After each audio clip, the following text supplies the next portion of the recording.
ವಿಶ್ವಗುರು ಬಸವಣ್ಣನವರನ್ನು ಹಾಗೂ ಲಿಂಗೈಕ್ಯ ಡಾಕ್ಟರ್ ಚನ್ನಬಸವ ಪಟ್ಟದೇವರನ್ನು ಎನ್ನ ಹೃದಯ ಮಧ್ಯೆ ಧ್ಯಾನಿಸಿಕೊಳ್ಳುತ್ತಾ ಇಂದಿನ 22ನೇ ವಾರ್ಷಿಕ ಮಹಾಸಭಾದ ನಮ್ಮ ಬ್ಯಾಂಕಿನ ಗೌರವಾಧ್ಯಕ್ಷರಾದಂಥ ನಾಡೋಜ ಡಾಕ್ಟರ್ ಬಸವಲಿಂಗ ಪಟ್ಟದೇವರಿಗೆ ಈ ಕಾರ್ಯಕ್ರಮಕ್ಕೆ ನಾನು ಅವರಿಗೆ ವಂದನೆ ಅರ್ಪಣವನ್ನು ಸಲ್ಲಿಸುತ್ತೇನೆ. ಅದೇ ರೀತಿಯಾಗಿ ನನ್ನ ಮಾರ್ಗದರ್ಶಕರು ಆದಂಥ ಗುರುಬಸವ ಪಟ್ಟದೇವರಿಗೂ ಕೂಡ ನಾನು ವಂದನಾರ್ಪಣೆಯನ್ನು ಸಲ್ಲಿಸುತ್ತೇನೆ. ಅದೇ ರೀತಿಯಾಗಿ ಇಂದಿನ ದಿವ್ಯ ಸಾನ್ನಿಧ್ಯವನ್ನು ವಹಿಸಿಕೊಂಡಂಥ ಮಾಲಿಕಪ್ಪ ಅವರ ಪಾದಕ್ಕೆ ವಂದಿಸಿ ಅವರಿಗೂ ಕೂಡ ಧನ್ಯವಾದಗಳನ್ನು ಸಲ್ಲಿಸುತ್ತೇನೆ.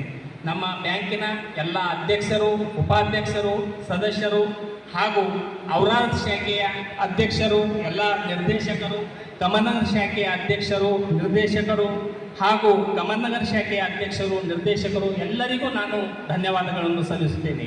ಅದೇ ರೀತಿಯಾಗಿ ನಮ್ಮ ಬ್ಯಾಂಕಿನ ಎಲ್ಲ ವ್ಯವಸ್ಥಾಪಕರಿಗೂ ಹಾಗೂ ಸಿಬ್ಬಂದಿ ವರ್ಗದವರಿಗೂ, ಪತ್ರಕರ್ತರಿಗೂ ಹಾಗೂ ತಮ್ಮೆಲ್ಲರಿಗೂ ಇಷ್ಟು ಸಮಯವನ್ನು ಕೊಟ್ಟು ತಾವೆಲ್ಲ ನಮಗೆ ಸಹಕಾರ ನೀಡಿದ್ದಕ್ಕಾಗಿ ತಮ್ಮೆಲ್ಲರಿಗೂ ಧನ್ಯವಾದವನ್ನು ಸಲ್ಲಿಸಿ ನನ್ನ ಧನ್ಯವಾದವನ್ನು ಮುಗಿಸ್ತೇನೆ. ಓಂ ಶ್ರೀ ಗುರು ಬಸವ.